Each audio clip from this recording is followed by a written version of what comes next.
Well, what's up, everybody of the internets? Welcome to day 17, 18, 17, 17 of set 6. Still continuing the foundation building, if you will. Doing the daily creative, working on all those skills that I need to improve my time behind the microphone, as well as looking into some newer great adventures that my parents are putting together. My mom working on a food truck, finally. So I'm helping her kind of discover what that means, putting together some ideas and branding and yada, yada, yada. That should be fun and possibly something we dive into next summer.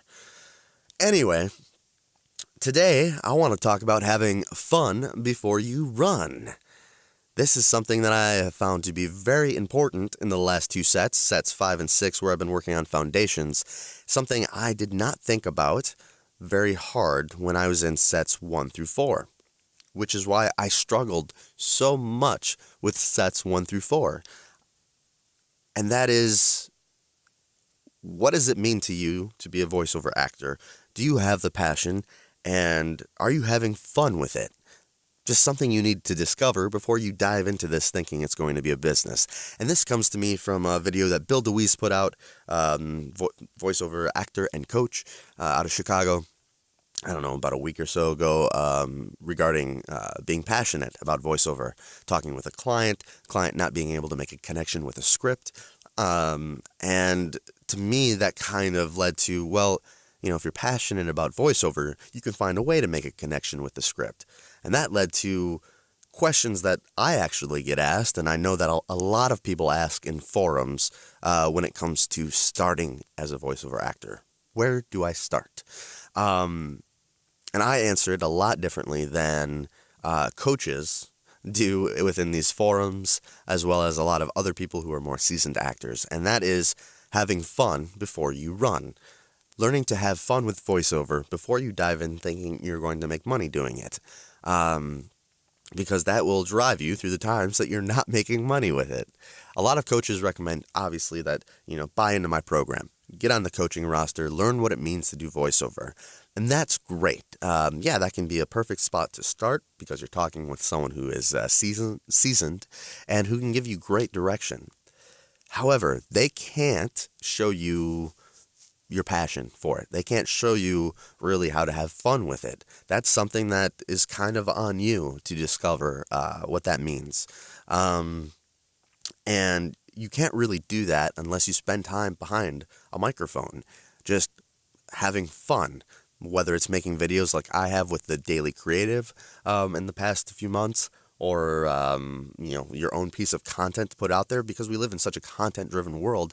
Get behind a mic and just talk into it, have fun with it, and, if you feel comfortable, put yourself out there. That's going to give you a lot of feedback and a lot of understanding as to how much you enjoy standing in an isolated booth with no one around you, constantly playing and adjusting and mimicking different things so that you can get the right sound, and then when you're in business, spending 90% of your time marketing and doing sales, than actually being on the microphone.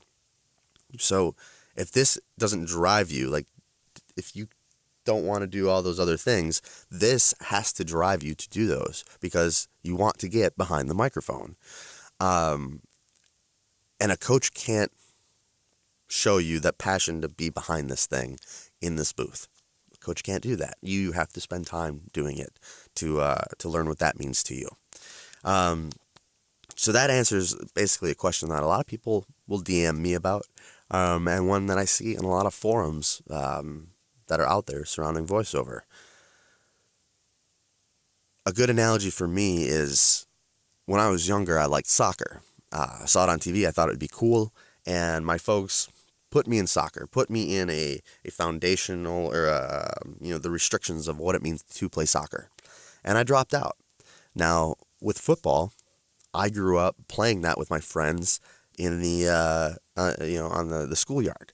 And I discovered my passion for it by having fun. So that way, when the restrictions of playing in an organized sport came around, my passion to play the sport and my knowledge of it already overcame all the rules and restrictions, and I still had fun with it. And I stuck with that for a very long time. And I think you need to kind of approach voiceover in that way. Why spend potentially thousands of dollars on coaching when, maybe a couple $100 on a cheap microphone? Every coach will say, don't go buying equipment, but buy the cheap equipment at least so you can get used to what it means to do it. Go ahead. Like, get in here. Try this. Have fun. If you can have fun with all of this, then seek out some coaching. You'll have some foundation heading in, and it will get you past some of those charlatan coaches that are out there too right now. Everyone's a coach. Oh, I've got, 6 months experience as a voiceover actor, but hey, I know how to market coaching skills, and then they're a coach. Everyone's a coach. So don't worry about that. If you're new to voiceover, get behind a mic. Have fun with it. Anyway, getting off my soapbox on that one of ramblings for today. Hope you have a fantastic day, and we'll see you on the next JT30 update.